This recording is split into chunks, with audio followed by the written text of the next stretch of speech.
Sophie Dole. Astrid Catalan. On se connaît un peu. Vous êtes née en 1965 à Belfort. Vous êtes comédienne, danseuse, traductrice et écrivaine.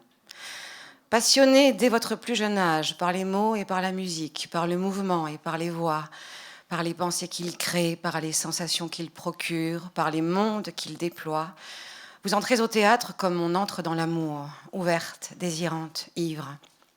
Au club théâtre de votre lycée, tout d'abord, sous la direction de Marcel Guignard, directeur du théâtre du Pilier à l'époque, et avec lequel vous avez ensuite travaillé 3 ans. Puis au sein d'une petite troupe belfortaine, mais aussi en Suisse, et bien évidemment à Paris. Tant d'enseignements, d'enrichissements, d'aventures éclectiques, avec Jean-Claude Fall, Ariane Nouchkine, Régis Ebet, Brigitte Jacques, Carole Thibault, Patrice Douchet, Hubert Collas, Jacques Lassalle, Stéphane Braunschweig, Alain Olivier, Flavio Polizzi, Alain Barsac et Agathe Alexis, Elisabeth Chailloux, Roland Osé, Hideyuki Yano, Odile Duboc, Georges Apex, Jean Gaudin, la liste est longue.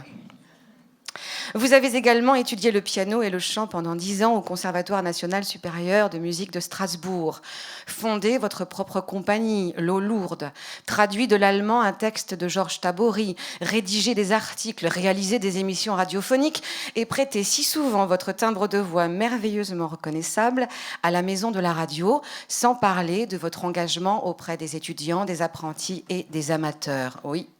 Votre carrière est dense, ondoyante, atypique, remarquable. Elle n'a de cesse de s'affiner au fil des rencontres, des imprévus, des accidents, des voyages. C'est pourquoi l'on peut dire de vous, dans le désordre, que vous êtes une tisseuse, une cheminante, une ouvrière, une ardente, une borderline, une solitaire, une qui n'a pas froid aux yeux, une qui fait face aux terreurs et aux fantômes, aux beautés comme aux énigmes, une assoiffée de douceurs et de folie. Chez vous, ça tourbillonne, ça secoue, ça se vide et ça se remplit, ça court, ça s'essouffle, ça se saoule, ça se cache, ça se regarde, ça survit. Ça ne s'arrête pas tant que le cœur bat, et même s'il ne battait plus, ça s'enivrerait par-delà la conscience et par-delà la mort. Car vous en savez quelque chose de ce par-delà. Vous en savez quelque chose de cette autre scène, de l'envers des décors, des coulisses du dedans et des rues du dehors, des fictions réelles et des réalités fictionnelles, des enchevêtrements. C'est avec ces tête-à-tête que vous tricotez votre existence, vos rôles et bien entendu vos livres. Sophie Dole, brodeuse de dires et de destins, vous qui avez 16 ans pour toujours, vous qui semblez surgir du passé et de l'avenir, vous êtes à la fois le sismographe, la détective privée, la médium, l'archéologue, l'ancêtre, l'enfant, la foule et l'ermite. Et avec tous ces vous, avec toutes ces strates, avec tous ces trous, vous inventez une danse, celle de votre écriture, qu'elle raconte la mort de votre fille, l'assassinat de votre mère et la confrontation avec son meurtrier, vos autoportraits, les rendez-vous improbables, les naissances ou les funérailles, elle est criblée de parts manquantes et d'espaces vides. Là, le fil et l'aiguille, le métier, le canevas, le papier. Cela seul s'écrit, ces impossibles à dire autour desquels vous tournoyez. Paradoxe ? Vous dites vous-même qu'écrire est une question de courage. Vous n'en manquez pas et vos livres sont des porte-chagrins. C'est lui qui a engendré et qui engendre vos écritures, lui qui les renouvelle. Il est une des sources, il est une claque qui réveille et qui pousse à marcher, à manger, à vibrer, debout, heureux. Paradoxe à nouveau ? Non. Sophie danse, Sophie pense, Sophie crie, et nous avec elle, et les autres d'elle avec ces autres de nous, et ainsi nous entrons dans la danse de Sophie, et on pleure, et on rit, et l'on sent, plus encore, que l'on vit. Bienvenue Sophie Dole. Je suis ravie de recevoir ici une poétesse extraordinaire. Merci d'applaudir Astrid Catalan. Ce texte sera porté à la dédicace immédiatement après notre rencontre. Vous m'en garderez un exemplaire, s'il vous plaît. Mais bien sûr. Bon, Astrid, comment vous remercier ? Comment vous condamner d'avoir osé écrire une somme pareille de de compliments qui disent beaucoup de ce que je suis et de l'amitié qui nous rassemble aussi, sans doute. Puisqu'on ne vous cachera pas que nous nous connaissons depuis longtemps. Mais nous vous voyons pour faire les marquises du XVIIIe siècle, on adore ça. C'était le mot d'ordre. On n'a pas mis les robes parce qu'elles prenaient trop de place. C'est vrai. Puis j'étais dans le train, j'ai pas envie d'être en crinoline dans le train. Allez, on rentre dans la colère, dans les colères, parce qu'on va prendre l'œuvre de Sophie en sens inverse. On va commencer donc par ce qu'elle a écrit de plus récent, Colère du vivant, et on va essayer tout au long de l'heure de remonter aussi un petit peu et de vous faire entendre des passages de chacun des livres jusqu'au premier, Camille, Mon envolée. Alors ces colères, elles sont liées aux colères intérieures, aux colères de la nature, aux forces telluriques, aux... Qu'est-ce que c'est que C'est ces formidable, colères ? je vais jamais avoir besoin de parler, elle dit tout. Le tellurique et l'intérieur. Allez, on y va. Ouais, mais écoute. Alors, je tiens quand même à préciser que ce titre n'a pas surgi à mon esprit immédiatement au début de la rédaction de cet ouvrage. Je suis assez mauvaise en titre, moi. Je sais jamais tellement où ça va enfin, j'y reviendrai. Mais ce livre-là n'avait pas de titre et c'est l'éditeur qui souvent me dit, quand on cherche, le titre se cache dans le livre. Donc effectivement, Colère du vivant, je cherchais péniblement un succès d'année à cette association que vous connaissez sans doute tous, qui s'appelle les Soulèvements de la Terre.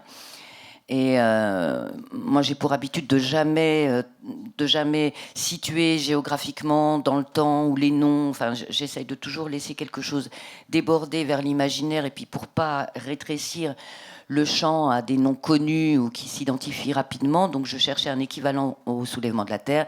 Ça a donné les Colères du vivant, et quand l'éditeur m'a suggéré d'en faire le titre, j'ai trouvé ça très juste. Les personnages ont tous une espèce d'électricité intérieure, une forme enfin, qui s'exprime aussi bien par la frustration que par des motifs, mais qu'on a tous, hein, d'être en rage parce qu'on ne peut pas accomplir les projections, parce que les rêves se cassent la gueule, parce que l'état du monde nourrit aussi, hein, un grand nombre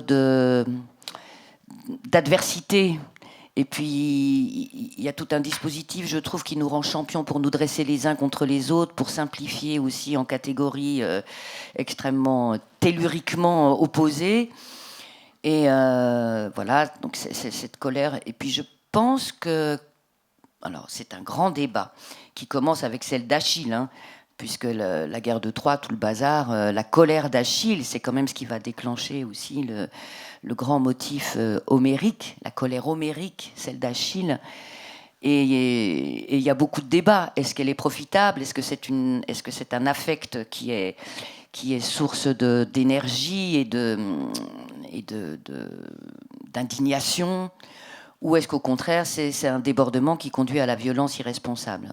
C'est des questions qui m'interrogent encore, je n'ai pas tranché. Et puis que le colère du vivant, le vivant en colère, pareil, on est tous très, très, très, très renseignés maintenant sur ce que la Terre, comment on lui a fait mal, et elle nous le rend bien des fois. Elle se met en colère avec des tsunamis, avec des rivières qui débordent. Voilà. Non, mais comme on n'a qu'une heure et quart et qu'on est bavards toutes les deux. On est très bavardes, mais on va lire un extrait. Déjà, on va rentrer directement dans le sujet. Alors, en pointant en effet ces rencontres improbables, et je retiens ce que tu viens de dire sur comment on s'arc-boute les uns contre les autres, et comment chacun et chacune avons envie d'imposer sa vérité, sa vision, son opinion, et de faire valoir que oui, bien sûr, c'est moi qui ai raison. Alors, ça démarre là-dessus. Oui, exactement. Mais si vous permettez, cher Astrid. Je vous le permets, chère Sophie Dole. Ce mouvement de simplification qui est renforcé par un peu le diktat des réseaux sociaux, l'abréviation en 40 signes, la nécessité de prendre position, de se prononcer sur tel ou tel phénomène de l'actualité, qui vient effacer, faire tourner court toutes les notions de nuances, de débat, d'aller un petit peu plus fouiller ça provoque des colères qui, pour moi, sont sans doute, pour la plupart, complètement artificielles, qui sont de nature à engendrer de la violence et qui pourraient être corrigées simplement par ce que j'essaye de déployer dans le livre, c'est-à-dire une écoute, un pas vers l'autre, même si c'est un pas qui peut être bancal, qui menace, que l'entorse menace, mais il faut le faire, ce pas. Oui, et c'est ce qui se passe. Alors, avant de lire un extrait complet, je vais te demander de le lire d'ailleurs, parce que Sophie est une immense comédienne, elle va très très bien lire son texte. J'ai relevé une phrase qui pourrait peut-être aussi résumer l'ensemble de l'œuvre de Sophie Dole.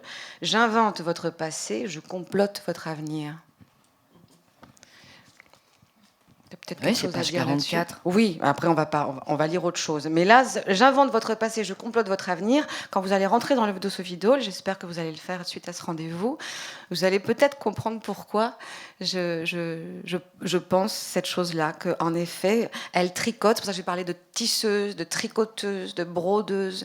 Sophie est quelqu'un qui prend, comme aussi la détective privée dont j'ai parlé, qui va aller chercher des bouts, des fragments de vie et qui va en faire avec une tapisserie royale. Oui, parce que je trouve que c'est délicieux d'habiter plusieurs motifs, d'habiter plusieurs vies, de tresser aussi avec d'autres condiments, avec d'autres tincturialités. Comment les plantes tinctoriales, c'est ça qu'on dit? J'aime bien comment juste une touche d'indigo peut faire foudroyer un motif ou une couleur, quoi.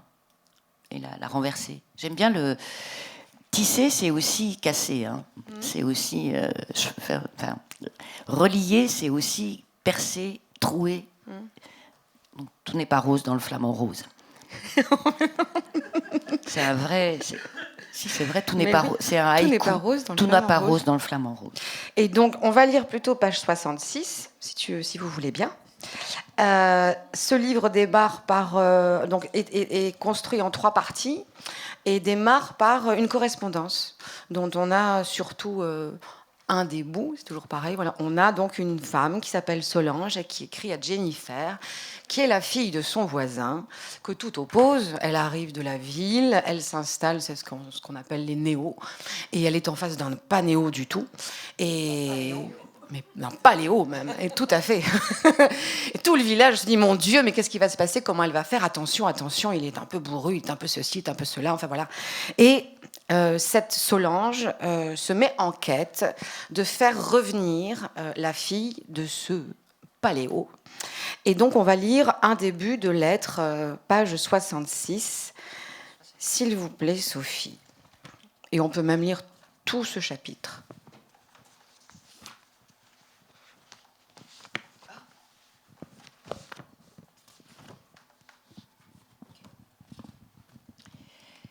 Mogel, le 6 avril.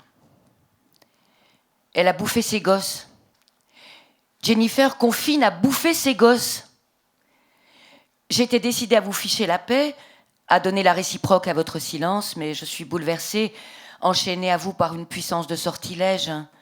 Ce matin, devant la volière, j'approche et je vois au sol, dans l'herbe hardie et trempée, 4 ou 5 poches blanchâtres, quelque chose comme des préservatifs usagés ou des méduses échouées.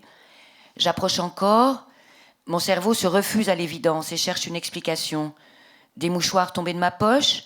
Un sac en plastique déchiqueté par Perla? Non, accroupi maintenant je vois bien.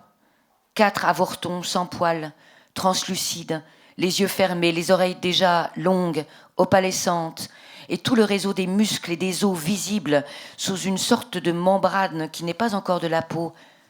Pas de sang, 4 cadavres, une motte de terre, et Confine disparue. Depuis quelque temps déjà, Confine s'était mise à gratter frénétiquement la terre le long du grillage de sa prison dorée. Votre père m'a expliqué qu'elle préparait le nid de ses petits, qu'elle fabriquait une chambre de maternité, que je devais mettre à sa disposition de vieux tissus et de la paille, ce que j'ai fait. Mais comme elle ne s'en servait pas, j'ai plutôt eu le sentiment qu'elle creusait un tunnel pour s'évader, se faire la belle, la malle, pour accoucher loin des hommes, enliévrée soudain, impatiente du trèfle et des halliers. J'ai comblé le trou un matin, mais elle s'est aussitôt remise à l'ouvrage, comme les détenus de tout temps, de toute guerre, de tout camp, creusent à la fourchette, avec patience et abnégation, la galerie vers la liberté chérie. Quand je venais lui apporter à manger, elle s'interrompait, recevait la provende, remerciait avec force mimique frémissante de museau, levait vers moi ses yeux topazes sans aucune fourberie, broutait quelques fans pour donner le change et écarter mes soupçons, mais sitôt que j'avais tourné le dos, elle se remettait à gratter, furieusement, inlassablement. Ce matin, le tunnel était percé, les enfants mornés, confines, envolés. Infanticide chez les fauves de Bourgogne. J'ai regardé sur le net. On y apprend que ça peut arriver. Chez les ours aussi, pas chez les vaches. Les rouges flamantes, les blondes d'Aquitaine, les Primolstein ne commettent pas d'infanticide. Mais une lapine peut tuer sa portée pour la soustraire au renard, à la fouine, au civet, à la giblotte. Qu'à la mise bas, elle peut être prise de panique, perdre raison, liquider le problème d'un coup de patte, d'un coup d'incisive, propre, net. Où est-elle maintenant? Elle voulait faire du parachute, elle aussi? Des mères tuent leurs gosses, des pères répudient leurs filles, des filles meurent avant leur mère. Intolérable coup de canif, insupportable rupture, irréparable fracture, désirable suture. La volière est déserte, je pense à votre chambre de l'autre côté de la nuit. Fugue de louvette, fugue de confine, désolation contre nature. Et puis d'abord, elle est où, votre mère? Passée au hachoir à cochon? Le crime parfait du gros Louvet? Bouffée par les chiens? Encamisolée dans un asile? Fugueuse, elle aussi? En fuite? Envolée? S'il n'y a pas de Madame Louvet, il y a bien une mère de Jennifer. Pourquoi tout le monde se tait? J'ai demandé un jour à mamie Huguette au début de mon installation. Mais Gilbert, il est veuf? Oh là là, ma pauvre, va pas fouiner de ce côté-là. Non, il n'est pas veuf, c'est tout ce que je peux te dire. Pourquoi les seules femelles autour de votre père sont-elles des chiennes, des brebis, des juments, des poules? Louvet barbe bleue? Dans quel cratère de violence, dans quel puits de bassesse la féminité a-t-elle coulé? Et vous, maintenant, treillis fusil, déguisé en Rambo, en campagne qui n'est même pas la vôtre, dans l'armée de terre où rien ne pousse, quel forfait rachetez-vous? C'est décidé, je ne vous lâcherai pas. Tant pis si ma boîte aux lettres reste vide, si vous ne répondez pas. Une urgence vitale me pousse à vous rapatrier. Je mettrai dans chaque lettre une voix de chamane, un pleur de renoncule, un assaut de glèbe, une plainte d'écorce, un rire en coin, parce que j'ai horreur des solutions de facilité et que sur 10 ans de jachère, une graine de pardon peut germer. Simplifier n'est pas jouer. La marche du monde fait le pas de loi, le bruit de bottes.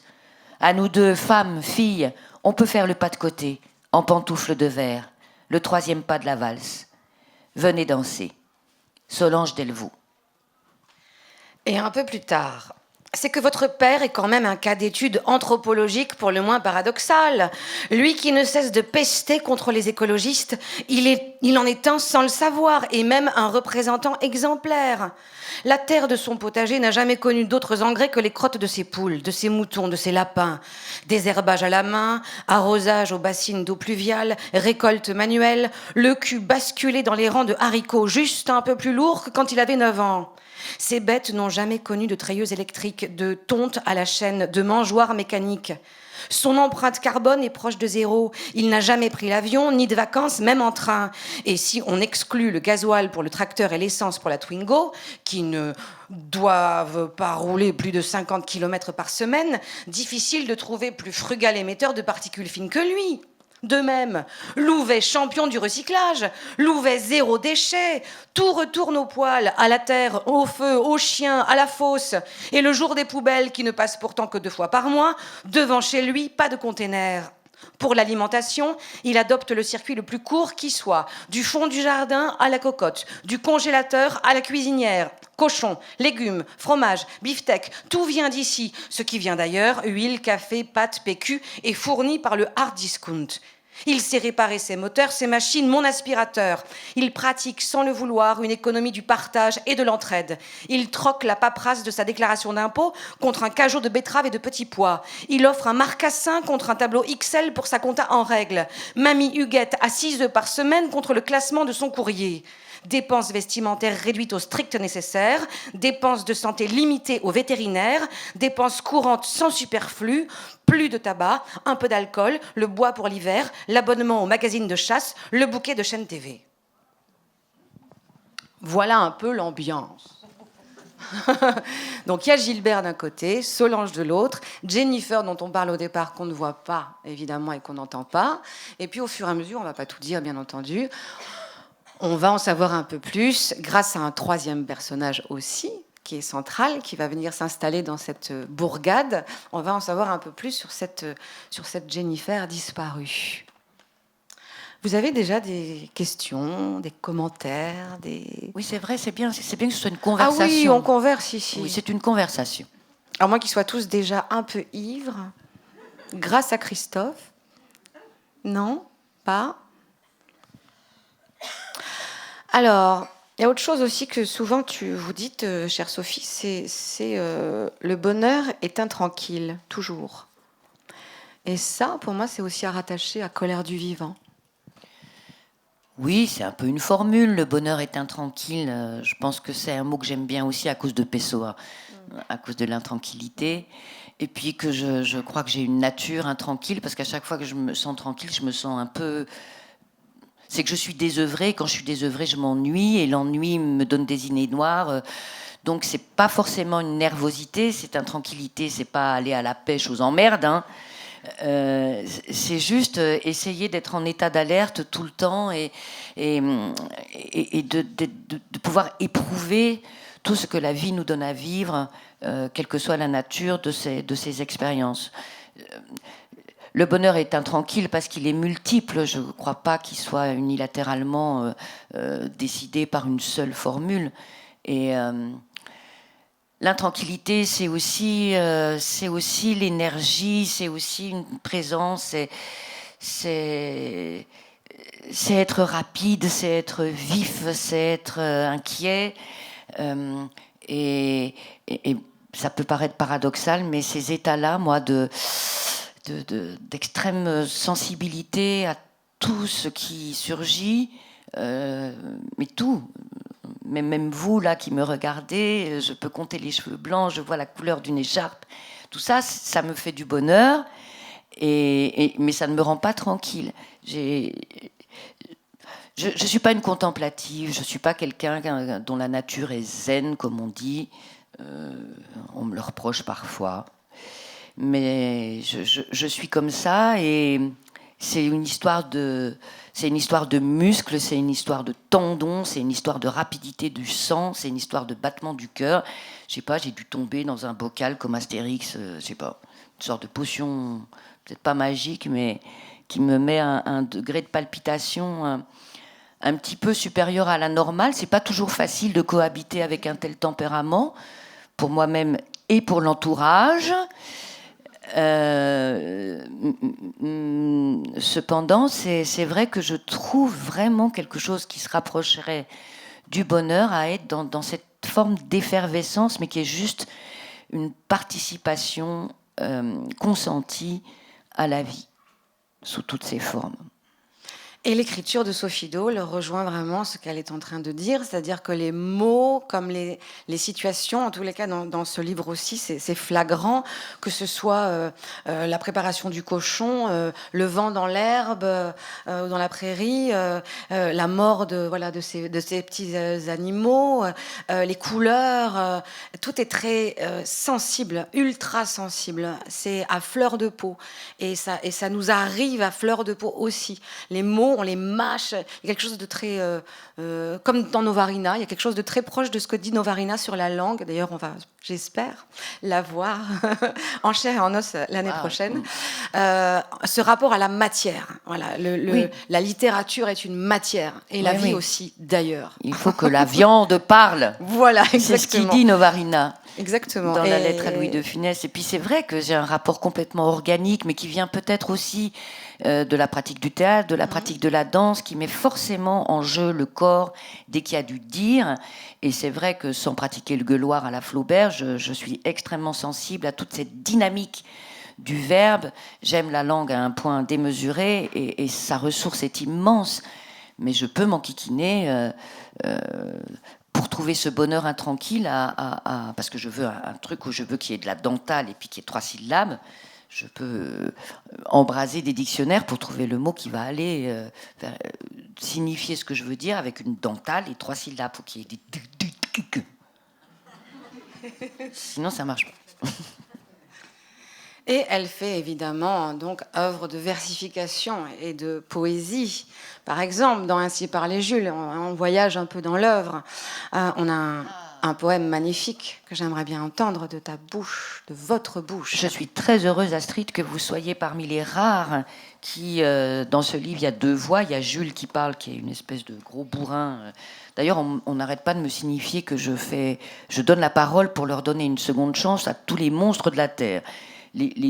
Tous les gros cons, que ce soit l'assassin de ma mère, cet agriculteur qui est sexiste, raciste, chasseur, ou lui qui est un bourrin mal alpha, un peu désagréable aussi. Mais c'est pareil, j'habite avec eux.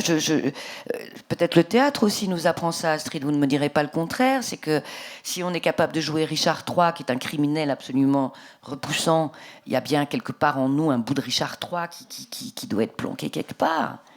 Et ça, il faut le faire surgir. J'aime bien. Tout n'est pas rose. Dans le Flamand Rose, ce sera le dicton du jour. Ah oui, dis donc. Poésie. Alors, je finis quand même la phrase. Je suis contente qu'Astrid signale que dans ce livre, il y a 2 voix, celle de la narratrice et celle de Jules, mais il y a aussi des italiques qui sont effectivement des poèmes. Et quand on me dit c'est un texte à 2 voix, je dis non, il y en a 3.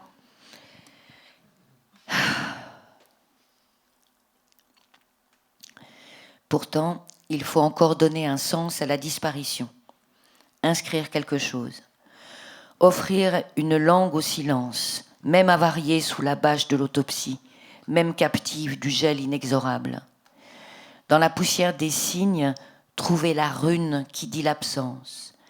Dans le cimetière, trouver l'os qui dit le squelette. Dans le viscère, trouver la hernie qui dit l'humain. Dans la poudreuse, trouver le flocon qui dit la neige. Dans l'herbe, trouver le brin qui dit la prairie. Dans le ciel, trouver le nuage qui dit l'infini. C'est pas mal. C'est pas mal. Alors, on va parler on continue de parler de littérature, de ce que permet la littérature. Et avant de vous faire parler, Sophie Dole, là-dessus, on va écouter la voix d'un auteur que vous aimez bien et qui s'appelle Claude Simon. Écoutez, sa voix est magnifique. Ça ne m'intéresse pas de raconter des histoires, d'inventer des histoires, étant donné que je n'ai pas de message à délivrer, que je n'ai pas d'enseignement social à délivrer comme Balzac. Alors, à partir de l'herbe, tous mes livres, ça a été à partir de vécu. Je ne dirais pas d'autobiographie, parce que l'autobiographie supposerait qu'on dit tout, on ne dit jamais tout. Mais l'herbe, bon, c'était la mort d'une vieille tante que j'aimais beaucoup, que je considérais comme ma mère.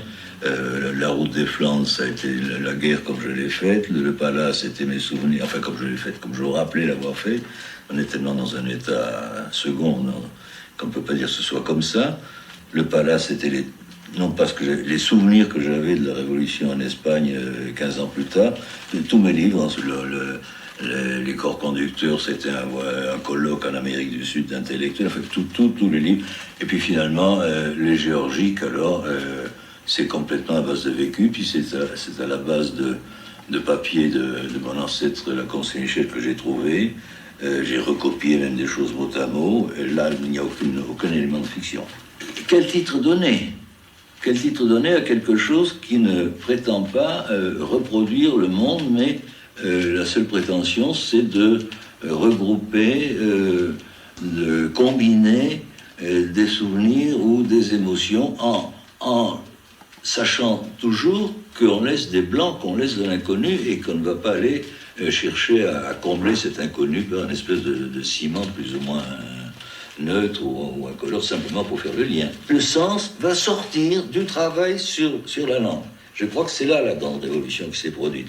Et je crois qu'il faudrait mettre au point les choses. On a parlé du nouveau roman, mais je dis tout le temps, mais le nouveau roman, mais ça a commencé bien avant nous. Ça a commencé avec Proust, avec Joyce, avec Kafka, avec Roussel. Et nous n'avons fait chacun dans notre petit domaine que continuer sans eux, nous n'existerions pas. Merci. Et avec plaisir. Merci. Vous connaissez Claude Simon, non ? C'est une œuvre un peu opaque, un peu qui a la réputation d'être difficile et obtuse, mais vraiment, ça vaut le coup de faire le détour, quoi. Moi, c'est quelque chose... alors, je n'ai pas de modèle. De la même manière qu'il dit, je ne fais pas de message, moi, je dis, j'ai pas de modèle. Mais effectivement, comment dire, son processus littéraire, c'est un procédé, mais il dit qu'il n'a rien à dire, qu'il n'a pas de message à délivrer, qu'il n'est ni balzacien, ni stendhalien, ni... et que l'affaire d'écrire, c'est uniquement faire remonter des formes de remémoration. Mais alors, c'est inimitable, absolument singulier, et il s'offre une liberté dans la conduction de la phrase, en laissant s'entrechoquer les souvenirs, comment ils remontent, en n'hésitant pas à faire des coq à l'âne, des bifurcations, mais qui ne nous perdent jamais, parce que la maîtrise de la langue, de notre belle langue, le français, est telle qu'on n'est jamais perdu et qu'on fait un voyage exceptionnel qui est à la fois extrêmement intime et qui nous précipite dans des chocs historiques comme la guerre d'Espagne ou la guerre de 40 dont il parle si bien, avec un regard qui n'est ni journalistique, ni sentencieux, ni dogmatique, qui est juste une perception extrêmement à fleur de peau. Et comme il parle aussi du blanc, du vide, des trous, des pannes, c'est assez remarquable. Il y a des incipits de lui que je connais par cœur, jaune, puis noir, puis jaune de nouveau. Je crois que c'est dans le Palace, ça. En fait, c'est juste jaune, puis noir, puis jaune de nouveau. Il est devant sa page blanche, devant la fenêtre sur laquelle donne son bureau. Enfin, il est dans un bureau Place Monge, qui est l'appartement qu'il occupait à Paris, qui donne sur le jardin des plantes. Et il est en panne. Et juste ce jaune, puis noir, puis jaune de nouveau, c'est l'ombre d'un pigeon qui passe sur la page blanche. La page est jaune, enfin, il y a le soleil, il y a l'ombre du pigeon. Et à partir de là, il décolle, juste avec ces deux mots, ces deux couleurs. Ou un autre truc aussi, c'est dans la bataille de Pharsale. Il raconte qu'il a devant lui un paquet de Gauloises, mais alors là, je parle à des gens qui... Enfin, je vois quand même à la moyenne d'âge qu'un paquet de Gauloises bleu clair avec le casque gaulois, ça peut encore parler à certains. Sinon, allez voir sur Internet en mettant « Gauloise vintage ». Et pareil, il dit que ce bleu est tyrénéen, et puis le casque gaulois, et puis tac tac, et il part sur la Méditerranée, et il nous raconte la bataille de Pharsale, qui est donc enfin, il part de ça pour rentrer dans une approche sensible de la guerre, en partant de la bataille de Pharsale, qui est celle où Pompée et César se sont affrontés. La sensibilité, enfin le sensible, l'imagination et les souvenirs. Et lui aussi, il brode avec tout ça. Et ce qu'il raconte de l'autobiographie, du souvenir et de comment il tricote avec tout ce qui est, entre guillemets, vrai, en tout cas vécu. Pour moi, il y avait vraiment un parallèle avec ton travail, avec votre travail, depuis Camille Mon Envolé jusqu'à Colère du Vivant. Tout à fait, c'est ça qui est passionnant chez lui, c'est qu'effectivement, il a une façon extrêmement rugueuse de déployer des sensations qui n'appartiennent qu'à lui. Il ne peut pas les avoir inventées, et tout d'un coup, ça déraille vers ce que j'appelle des poches de fiction. C'est-à-dire que parce que tel objet qui est dans ses mains, qui a telle température, telle couleur, va le guider vers un ailleurs. Il y a une scène aussi... Enfin, je connais bien son œuvre, mais à un moment donné, parce qu'il est dans un train, il s'enquiquine, et il y a des sacs, il y a des ballots. Et tout d'un coup, on est sur le pont d'un bateau de migrants, avec toutes les malles et les ballots de gens qui sont chassés. Enfin, Et puis hop, on revient chez nous. Mais il a aussi... Enfin, il est tout sauf égocentré, quoi. C'est ce que je reproche aussi parfois à ce qu'on appelle les écritures de soi ou les formes d'autofiction, blabla. Comment appeler ça, hein? Autobiographie, écriture de soi, roman vécu. Qu'est-ce qu'on me bassine avec ça? Mais ça n'est que des allers-retours. C'est pas quelque chose d'autocentré. C'est pas nombrilique du tout. Comme votre œuvre. On revient on remonte le temps au Grand Lavoir, voilà, à rebours, un extrait d'Au Grand Lavoir. Allez, que je lis ou que vous lisez? Ah oui, que vous allez lire. Ce chapitre-là.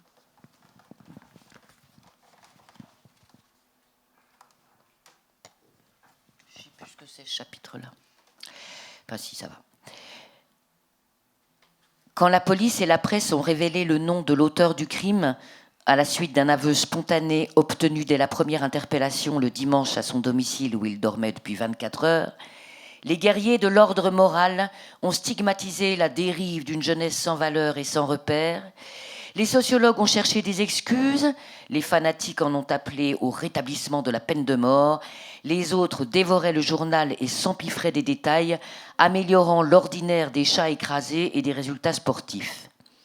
Disséquer, analyser, étudier, démultiplier, surreprésenter, l'assassin colonisait sans relâche les bouches et les esprits. Pas les miens. Moi, rien.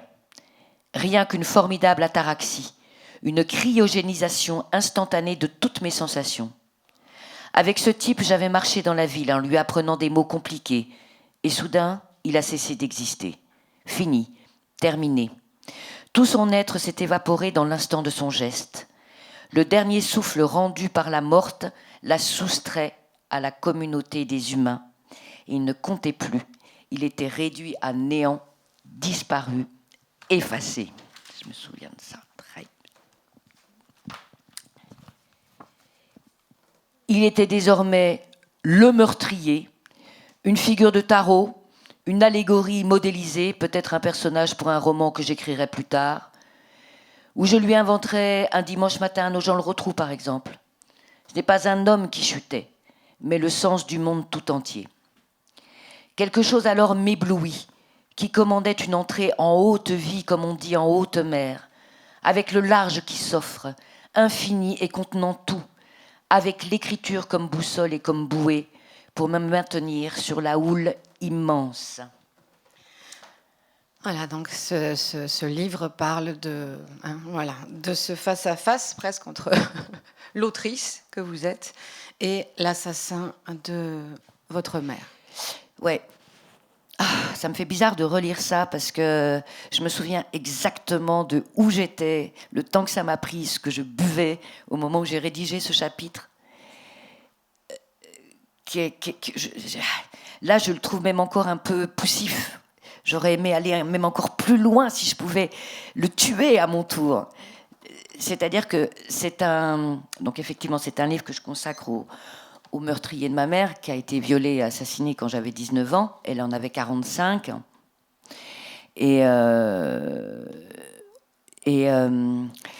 Oui, c'est-à-dire que si ça a été possible d'écrire sur lui, c'est parce qu'en fait, il avait perdu toute humanité et que je l'ai marionnettisé, en fait. C'est une sorte de revanche que j'ai prise en faisant... Alors, ça peut paraître effectivement paradoxal et un très beau cadeau d'en faire un personnage de roman. D'ailleurs, on pourra revenir à Colère du vivant à ce sujet. Mais finalement, je reprenais la main sur son destin en le marionnettisant. On lui dit, tu sais quoi, je vais te mettre là, puis tu vas faire ça, puis tu vas aller là, et puis il va t'arriver ça. Et donc, c'est parce qu'il a été totalement déshumanisé, le moment où il tue ma mère, il perd son humanité. Il perd son humanité. Je sais pas, c'est rien, une crotte, une merde, une fleur, un objet. Et c'est pour ça qu'il peut apparaître comme une figure, quoi, dans un roman. Ouais, c'est une drôle d'opération, mais c'est là où la littérature a tous les pouvoirs. Et ça m'a même conduit à une forme de pardon, puisque c'est un peu l'objet du livre. Et par rapport à Colère du vivant? Parce que le personnage du voisin désagréable, là, existe. Et il y a un moment où j'ai redouté sa réaction parce qu'il n'est pas toujours porté sous son plus bel éclairage. Parce qu'il est vraiment, c'est un gros con, quoi. C'est quand même quelqu'un qui lui dit bonjour, un bon arabe est un arabe mort. Tu me fais un café? Bon.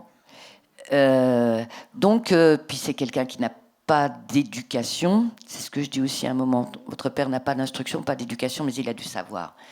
Et bon, à un moment, vous savez ce que c'est dans les tout petits villages, la rumeur a couru qu'il pouvait devenir violent, qu'il allait crever les pneus de ma bagnole, qu'il allait me casser la gueule, parce que, alors, évidemment, je représente tout ce qu'il déteste. Une intellectuelle, parisienne, artiste.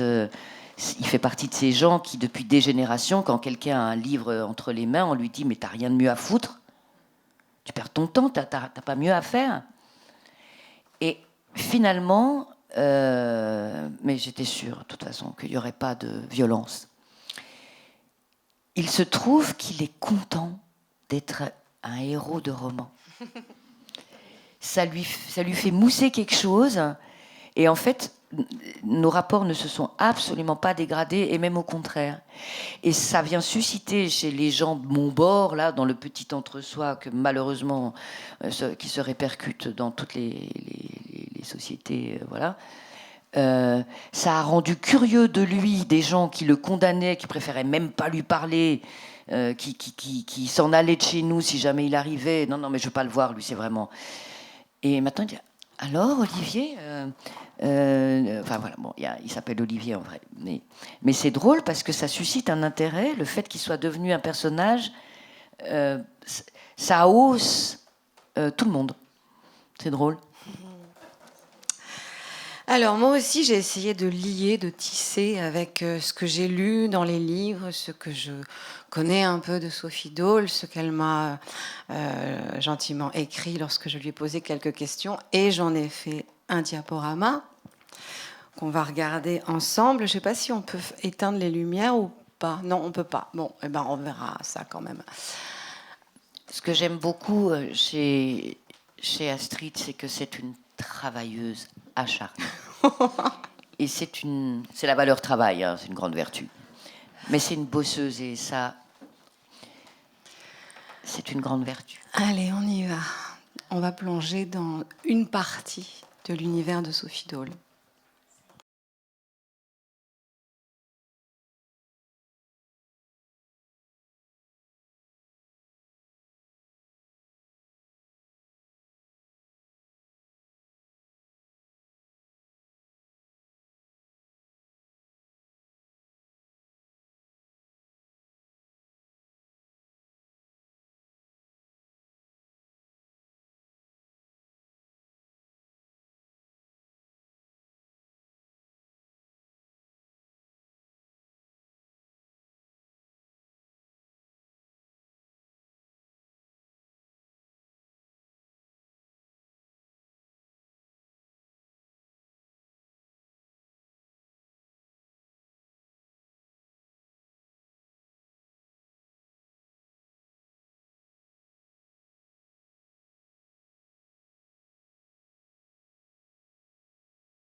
Je ne vous remercie pas.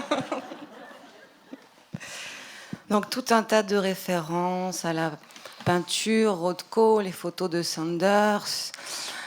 Qu'est-ce qu'on a vu encore? Shostakovich, Ravel, La Maison de la Radio, enfin bref, Virginia Woolf, Yourcenar, Claude Simon, etc., etc. Jacques Derrida. Et puis quelques cimetières, parce que c'est quelque chose qui est récurrent, en tout cas tous les ans, au moins, dans n'importe quel cimetière. Et je trouve ça très beau, parce que quand on a lu le premier livre, enfin, on sait au fur et à mesure, quand on vous lit, qu'il y a ce rapport avec justement ce monde des morts que l'on doit nommer, parce que sinon il s'efface. Et que ce soit Nicole, votre mère, Camille, votre fille, elles restent à jamais là si on les nomme. Et je crois que ça renvoie aussi à la façon dont on se nomme aussi nous, vivants. Et ce qui est remarquable dans l'œuvre de Sophie et qui fait littérature, c'est cette façon dont elle fait justement avec ses trous, avec ses accidents, et comment elle fait cohabiter les morts et les vivants, si bien qu'on ne sait pas finalement si on est complètement vivant ou s'ils sont complètement morts. C'est ce que je dirais, Sophie. Mais je ne la sais pas de mémoire, mais je voudrais vous citer, pour ne pas trop s'étaler sur ces... Enfin, on peut en parler volontiers, mais je ne vais pas parler de la mort de ma mère et de celle de ma fille. C'est pas à cet endroit-là que les choses se passent, mais c'est cette porosité entre le monde des vivants et des morts qui m'intéresse. La fréquentation des cimetières, c'est pas du tout un truc morbide.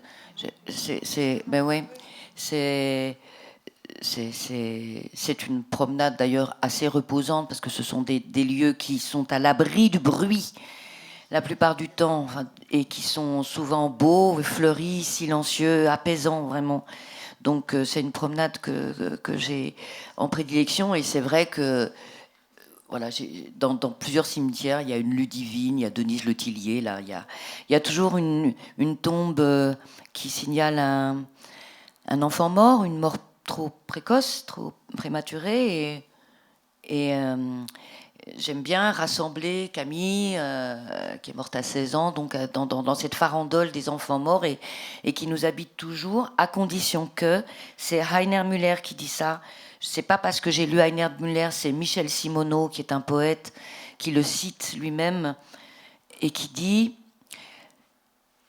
si vous voulez, je vous la répète après, le dialogue avec les morts n'a pas le droit de se rompre, tant qu'ils ne restituent pas la part d'avenir qui a été enterrée avec eux. Je trouve ça dément. Je vous la redis.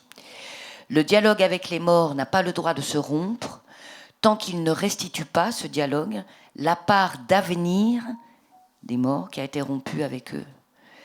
Je trouve que ça illustre déjà bien cette suture entre le monde des morts et des vivants, cette porosité. Le droit de se rompre, c'est pas une histoire de devoir, hein, parce que toutes ces questions aussi du devoir de deuil, du travail de deuil, qu'est-ce que ça me saoule. On n'est pas là pour bosser, hein, mais c'est simplement effectivement cette articulation, cette broderie, et qui notamment, bon, c'est vrai que dans mon cas, comme je dis souvent, quand j'ai dit dans Camille mon envolé, je dis je vivrai au cube, parce que ma mère est morte à 45 ans, c'est quand même très jeune. Ma fille, j'en parle même pas.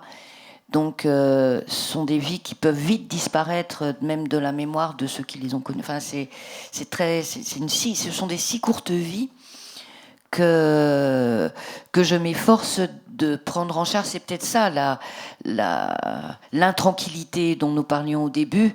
C'est peut-être aussi que je prends en charge leur avenir, dont parle Heiner Müller là-dedans. C'est-à-dire que j'ai un peu envie de vivre la vie qu'elles n'ont pas vécue. Donc c'est vrai que j'ai aussi la vie d'une gamine de 16 ans et d'une amoureuse de 45 ans.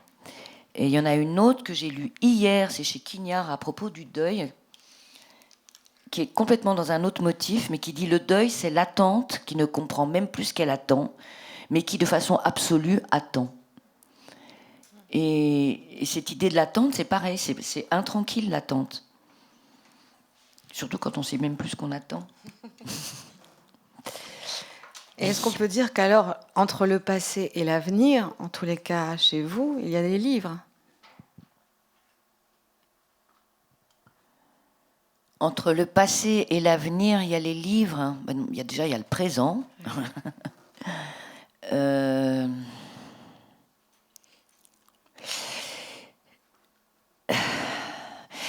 Mais en fait, oui, les livres comme étant une jonction, une sorte de... Alors, je dirais pas ça. Avec les livres, j'habite un temps non utilitaire. Oui. Parce que le présent est fatigant, le présent est dévorant, le présent est écrasant. Et quand, en plus, il est habité par du chagrin, des manques, des gouffres avec lesquels il faut cohabiter tout le temps, le fait d'être dans le livre, mais qu'il soit lu ou en train d'être rédigé, le livre, je suis une grande lectrice aussi, c'est une façon, effectivement, de faire la jonction entre le passé et l'avenir, entre les vivants et les morts, mais c'est surtout une façon de ne pas être écrasé par la vie utilitaire, celle qui nous accable tous et à laquelle je vous engage à faire des pas de côté le plus souvent possible, en respirant une fleur, en regardant ailleurs, il faut couper parce que ça nous rattrape, cette façon d'être toujours productif, utile, rentable, efficace, au point qu'on se prive de ce chantier qui est ce que j'appelle une sorte de métavie, dont la porte d'entrée dans cet autre univers est clairement ouverte par le livre, par la langue et par l'écriture, quand on a la chance de pouvoir s'y consacrer, enfin de pouvoir... C'est pas évident d'écrire, hein. Enfin, c'est un drôle de chemin avant d'être dans sa langue, avant d'habiter son dire. Mais quand on l'habite, c'est un sacré continent et on est comme sur une fleur de nénuphar au milieu d'un grand étang, quoi. Et c'est pas tant une jonction qu'une soustraction. Et quand on lit votre œuvre et qu'on arrive à ces colères du vivant, et j'ai la sensation qu'on comprend encore davantage à quel point, enfin, la quête effrénée, éperdue de Solange, donc ce personnage principal, qui cherche absolument à relier le père et la fille. Oui, mais d'ailleurs, ça questionne autre chose, c'est que cette forme acharnée, comme vous dites, de vouloir réconcilier impérativement le père et sa fille peut prendre des formes de harcèlement. Et c'est ce que j'aime aussi interroger dans, oui, peut-être mon œuvre. Bon, c'est vrai, 5 romans, ça commence à... Mais je suis une toute jeune romancière en même temps, une vieille jeune romancière. Mais où est le monstre? En fait, c'est qui le monstre en vrai? Est-ce que c'est ce père un peu voilà, mal élevé, bourru, mal léché, qui n'a pas les codes et qui, privé d'éducation, peut se comporter comme un gros bourrin? Ou est-ce que c'est cette femme qui se mêle d'un truc qui ne la regarde pas et qui vient harceler cette jeune fille qui lui demande rien non plus? Et est-ce qu'il n'y a pas aussi chez Solange quelque chose de monstrueux, de condamnable dans son acharnement à prendre la vie de quelqu'un d'autre pour ne pas vivre la sienne ou pour confisquer quelque chose, parce qu'on ne sait pas grand-chose de Solange au final.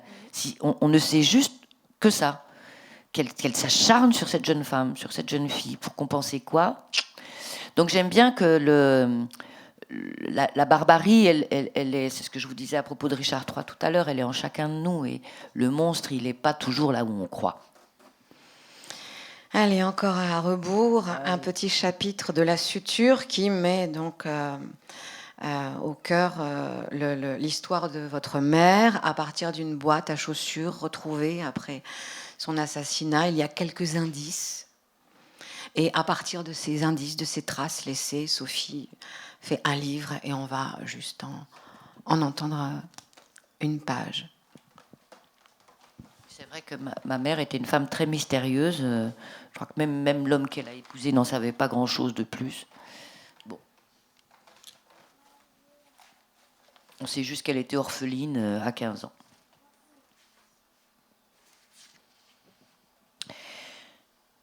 Ça commence là? Oui. Ah oui. Ah, on peut lire ça.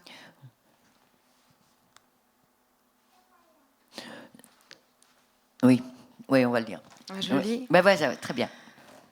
T'es bien roulé dans ton tabac, viens que je t'aspire au bout de mes doigts. Comme une frangine à la dérive, qui a son tabac dans ses archives et qui vous refile tous ses dossiers, histoire de mieux vous renseigner. T'es une donneuse de paradis, t'es ma gitane, et ça me suffit. T'es ma gitane, t'es mon amie. Vous avez reconnu Léo Ferré.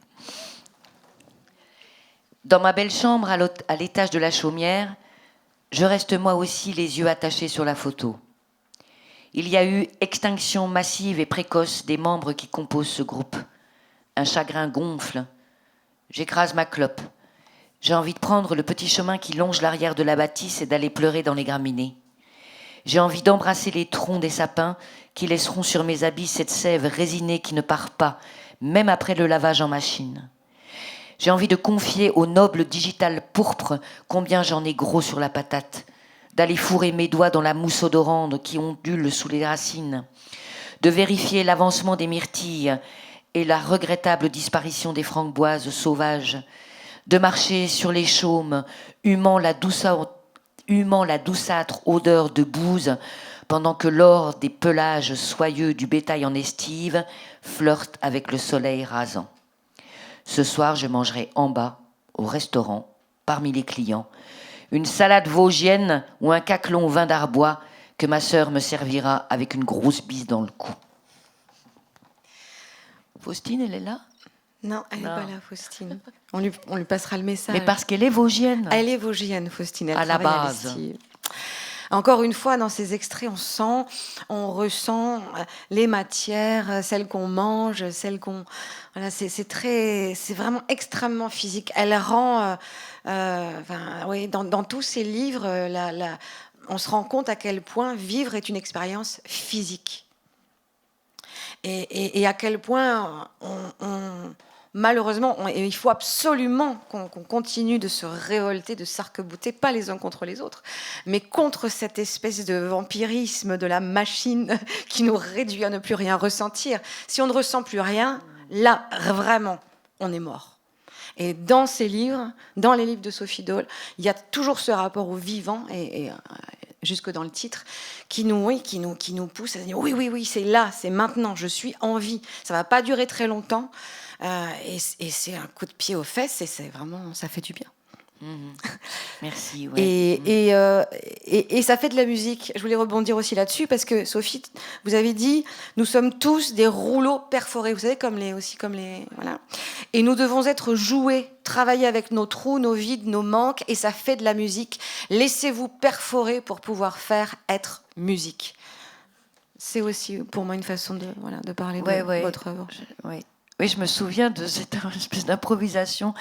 J'ai été lauréate avec Ainsi parlait Jules du prix de l'Académie rhénane, décerné par une noble assemblée d'érudits strasbourgeois. C'est un truc assez poussiéreux, assez archaïque, mais j'ai été très touchée de bénéficier de ce titre, lauréate du prix de littérature de l'Académie rhénane. Et à la remise du prix, j'étais très intimidée parce que ce sont vraiment des gens très érudits, assez âgés. Voilà, c'est très suranné comme ambiance. Et oui, je me suis mise à improviser cette image du rouleau perforé parce que voilà, on parlait des trous, des failles, des deuils, des blessures, de ce percement. Mais ce percer, c'est aussi, on est percé, mais il faut aussi percer pour réparer, pour suturer. C'est pour ça qu'on n'est jamais tranquille. Et oui, cette idée de se laisser chanter par nos trous, que nous étions tous des rouleaux perforés et qu'il faut nous manœuvrer par la pensée, par l'amour, par le geste, ne jamais céder à l'immobilisme, ne jamais céder à la résignation. Parce que ça nous fait chanter, ça nous ouvre une voie, mais qu'on ne connaît pas de nous-mêmes.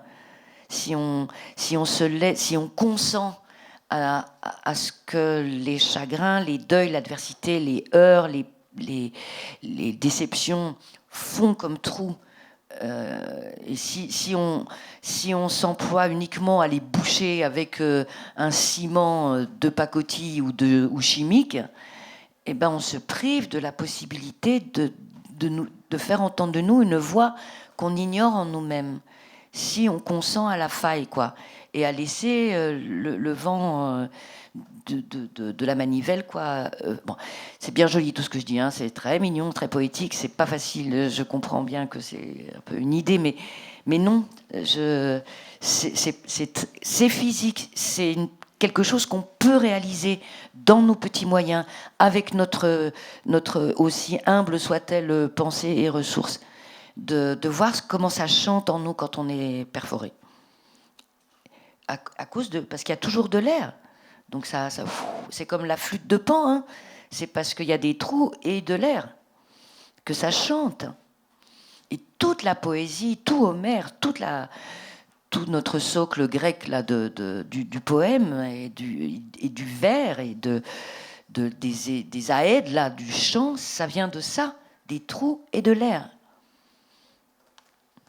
Et je pense aussi à l'œuvre de Pina Bausch, dont on a vu la photo au tout début, que je vous invite aussi à revisiter.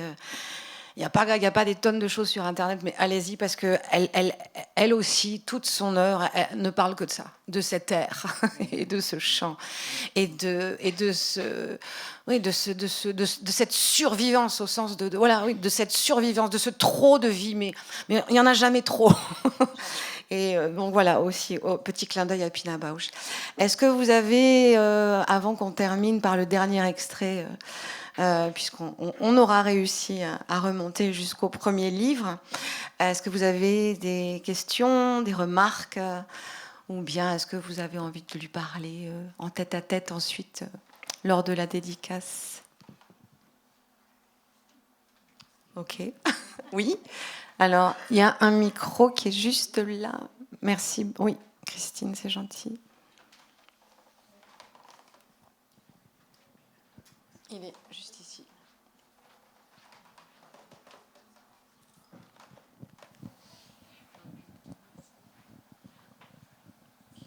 Bonsoir. Merci pour la présentation de l'œuvre que je ne connaissais pas. Je n'ai pas lu le livre, mais j'avais une question sur l'agriculteur. Vous dites qu'il est bourru, sexiste, raciste. Ça me paraît cliché pour un agriculteur. Je veux dire, ça me paraît répondre à certains clichés qu'on peut voir. Est-ce que vous l'avez connu? Est-ce que vous avez... Oui, il existe, c'est mon voisin. C'est vraiment mon voisin. Okay, donc je n'invente rien. Okay.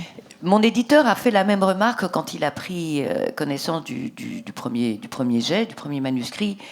C'est un éditeur parisien, éduqué, informé, savant, qui voit ce que c'est la montée du Front National et qui me dit la même remarque, c'est-à-dire non mais ton personnage il est trop caricatural. Et moi, depuis que ce livre circule publiquement et qu'il est lu par toutes sortes de publics, il ne se passe jamais une réunion publique ou un retour d'amis qui me font un commentaire par mail. Ah, tout le monde a un Gilbert dans son entourage. C'est ça qui est fou. Oh bah ça me fait penser à mon beau-frère. Ah bah mon père est pareil. Ah bah moi j'ai un voisin, c'est le même. C'est-à-dire, bien sûr, ils sont pas tous comme ça. Et il y a d'autres agriculteurs dans le roman, et notamment, enfin, on ne divulgue-gâche pas. Mais et puis il est vraiment comme ça, mais c'est-à-dire que oui, les blagues de cul, il n'y a jamais d'autre humour que de la blague de cul. Le racisme, alors qu'il n'a jamais vu un black ni un arabe dans son village, tous les malheurs du monde, c'est à cause des immigrés. Donc non, je n'invente rien malheureusement. Et mais vous verrez, on en reparlera quand vous aurez lu, mais moi, je ne condamne pas, au contraire. Et il y a vraiment de la réconciliation. Mais oui, et puis il est aimable à plein d'égards. Ah oui, serviable. Il a le cœur sur la main. Exactement. Et franchement, il existe et c'est mon meilleur ami dans la contrée. Oui. Plutôt que toutes les retraités qui font de la peinture ou je sais pas quoi, là.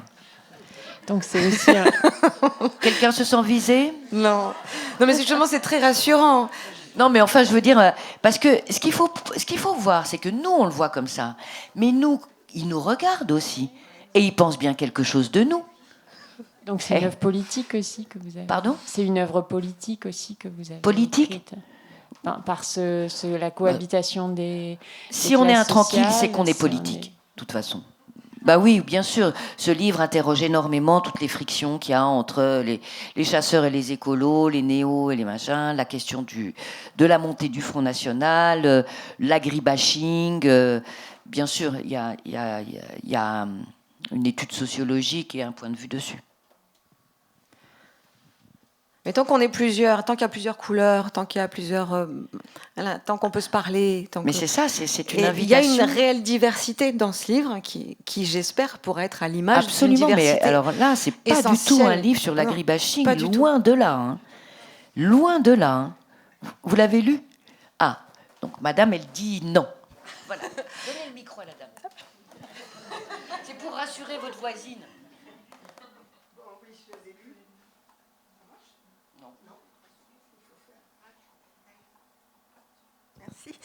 Oui, je l'ai lu.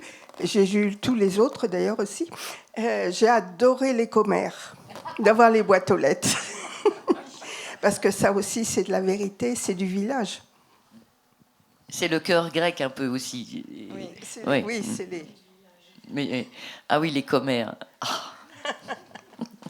D'autres remarques ? On ne dira rien sur la suite. Non, ah non. Oui, là-bas.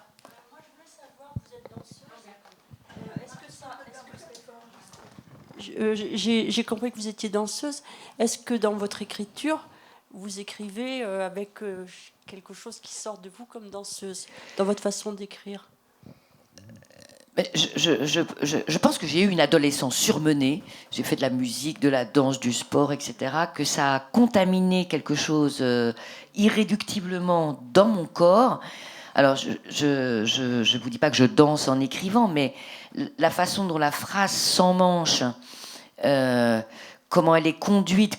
Moi, j'écris pas pour informer.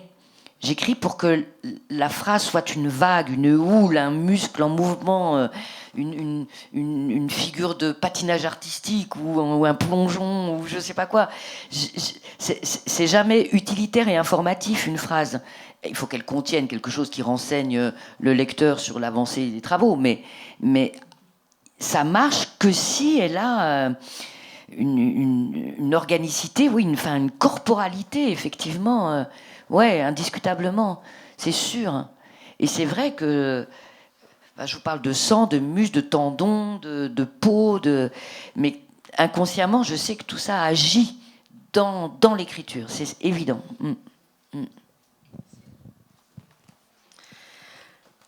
Ah, encore une question. Bonsoir. Alors moi j'avais une question par rapport donc au voisin qui est quand même un peu caricatural et donc vous dites on pense quelque chose de lui et il pense quelque chose de vous aussi et qu'est-ce qu'il pense de vous déjà je suis une grosse imbécile qui fout rien de sa vie, qui travaille pas, qui gagne sa vie avec le chômage parce que je suis intermittente du spectacle, qui pèse 50 kilos même pas donc qui sert à rien pour les travaux. Mais non, mais c'est vrai. Et tout semble vous opposer, pourtant vous avez l'air quand même de vous entendre. Mais on s'entend très bien. Et ok. Mais parce qu'il y a œuvre de patience, parce qu'il y a des échanges qui sont non cupides, c'est-à-dire que c'est hyper traditionnel, hein, il vit un peu à l'ancienne aussi, mais par exemple la chasse, on ne vend pas le produit de la chasse dans la chasse paysanne, on offre.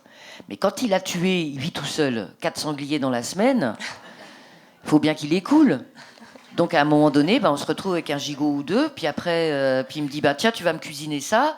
Et puis en fait, c'est par le travail. Puis je suis une femme, il n'a pas de femme autour de lui, donc je sais faire les confitures, je sais cuisiner des trucs que lui, il les tue, mais après il sait pas très bien quoi en faire. Donc ça s'est fait comme ça. Il dit, tu sais quand même faire ça. Tu sais quand même faire ça. Il m'apporte un cajot avec 15 kilos de coin. 3 jours après, il a 15 bocaux de gelée. D'accord, bon. Donc peut-être on pourrait lire ce certificat. Enfin, non. Il y a un certificat de bon voisinage, c'est page 25, que j'aime bien. Non, parce que je l'ai lu il n'y a pas longtemps. Oui. Mais quelle heure il est? On est dans les... Non, allez, on va dire que ça va. C'est le dernier passager. Oui, puis comme ça, tu de vas... la saison. Il fait jour, tout va bien.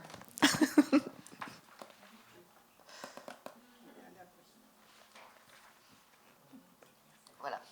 C'est de votre faute, madame. Vous vous tapez un extrait de plus. Hein. Alors, votre père a dû savoir, c'est indubitable, l'immémorielle science instinctive de la Terre. Il a dû savoir, mais pas d'instruction. Ça, je vous l'ai dit tout à l'heure. Moi, je suis une intellectuelle parisienne de moins de 50 kilos. Par conséquent, je suis la cible rêvée de tous les salaces sarcasmes qu'un illettré misogyne qui n'a jamais quitté son trou peut formuler dans le gras de sa gauloise moustache. Il m'a testé. Protocole des épreuves à satisfaire pour l'obtention du certificat de bon voisinage. Premièrement, étude de réaction à des chapelets de cochonneries sexistes. Vous connaissez sûrement la blague du mari qui suce la chatte de sa défunte belle-mère, croyant que c'est celle de sa femme. Ces potacheries prépubères ne m'ont arraché au pire qu'une grimace dégoûtée, au mieux un rire presque franc. Rien d'éliminatoire. Deuxièmement, contrôle des forces physiques. Aide-moi à porter ça, grimpe là-haut, mets ça là, tiens-moi ça. Conclusion, on dirait pas avec ton gabarit. Troisièmement, évaluation de mon mental étiqueté 100% chochotte en jetant sans ménagement dans mon giron toutes sortes d'animaux morts ou vivants, des poules en panique, des poissons en phase terminale, un renardeau pris au piège, un blaireau ensanglanté, des furets carnivores, un oisillon tombé du nid, un veau avorté, un fœtus de chevreuil. Je n'ai jamais tremblé, jamais vomi. J'ai senti palpiter dans mes paumes des cœurs en déroute, des placentas désolés, des plumes éperdues. Mes mains ont glissé sur des humeurs visqueuses, des coups brisés, des entrailles ouvertes, et je n'ai jamais flanché. Respect. Reçu avec mention. Vous, Jennifer, exclu sans sommation. Pourquoi? Voilà une partie de la réponse. Merci Sophie Dole. Alors pour finir, on va remonter jusqu'à donc Camille Mon Envolée, si vous voulez bien que je lise un extrait. Voilà.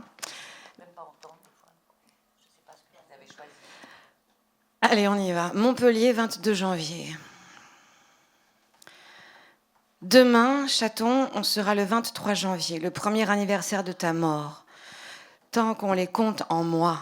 Ce sera aussi ma première sur scène depuis que tu ne m'y applaudiras plus jamais. Tu sais, maintenant, je suis obligée de calculer le nombre d'années qui me séparent de la mort de ma mère. Ça fait 29 ans, j'ai recompté tout à l'heure. Je supporte mal l'idée qu'il en sera peut-être de même pour les années qui me sépareront de ta mort. Combien ça fait déjà? 8 ans déjà. Je supporte mal l'idée de te survivre un temps long comme l'oubli de ta mort. Je supporte mal l'idée de vivre encore au moins un temps long comme ta vie, 16 ans. Et pourtant, mon espérance de vie statistique m'y condamne à coup sûr. Désormais, je vais faire ça. Vivre la vie des en allés trop tôt. Je dure dans 3 vies de femmes maintenant. La mienne, la tienne et celle de ta grand-mère, jamais connue. Je vais inventer tes après 16 ans, ces après 45 ans. Oui, je vivrai pour 3, mes envolées. Je vivrai au cube. Je serai l'anti-fantôme, l'ultra-spectre, la démolie qui vit de vos restes, de vos âmes en miettes. Je t'avais dit que je te raconterais les jours qui ont suivi, mais j'ai le temps, tu n'es pas pressé. Ça fait quand même bizarre de t'écrire. De te dire tu, de dire mon chaton, surtout d'ici, depuis cette chambre d'hôtel. Je t'ai si souvent écrit de longues lettres depuis mes chambres d'hôtel quand j'étais en tournée. Enfin, pas si souvent dernièrement, à cause de nos paresses et des nouveaux moyens de communication, comme on dit. J'ai Clochette, la bougie, avec moi. On se demande qui veille sur qui. Papa dit des fois qu'on t'a volé ta vie.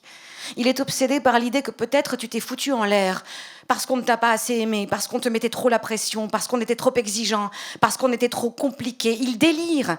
C'est ce besoin qu'il a de tout voir en noir. Tu le connais, mais là c'est un noir plus profond que quand l'univers n'existait même pas. Alors je dois le raisonner, faire pétiller tes fous rires dans son souvenir. Et alors oui, il comprend que non, tu n'étais pas déprimé, que tu n'as pas volontairement fait faux bond. On a eu de sacrées tranches de rire toutes les 3. Tu faisais l'ascenseur devant la télé ou le long du bar de la cuisine. Tu avais inventé le détective Didier Menu avec ton ciré bleu et la vieille pipe en ivoire de ma grand-mère. Tu faisais la folle chaque jour de ta vie entre 19h15 et 19h45. Et quand tu déformais le visage de tes peluches pour leur donner d'inénarrables expressions, les nôtres étaient tordus de rire. Comment oublier ça ? Dans cette maison, on s'aimait, on s'engueulait, on riait. On était délicieusement libres de s'aimer, de s'engueuler, de rire. Ton jeune sang et le nôtre, un peu plus épais, formaient un fleuve intranquille où l'avenir battait pavillon. C'est pour ça que je vivrai ta vie, que mon sang aura désormais toujours 16 ans. Tu me regarderas et me guideras selon ce que tu fus, ce que tu promettais, ce que tu aimais de moi. Je vais exister par en dessous, par soustraction, par extension de toi, dans la copie de ta pudeur contre mon excentricité, de ta réserve contre mon exubérance, de ton repli contre mes tripes à l'air. Merci à tous et à Sophie. J'aurais dû vous prévenir, Astrid, qu'il ne faut pas lire Camille Monenvolé en ma présence. Ah, putain. Je vous remercie à tous et vous pouvez ensuite la retrouver. Et on va quand même écouter une dernière petite musique. Merci beaucoup. Dans tes mains, la droite monte vers toi. Une petite cantate que nous jouions autrefois. Seule je la joue maladroite, similaire et sur le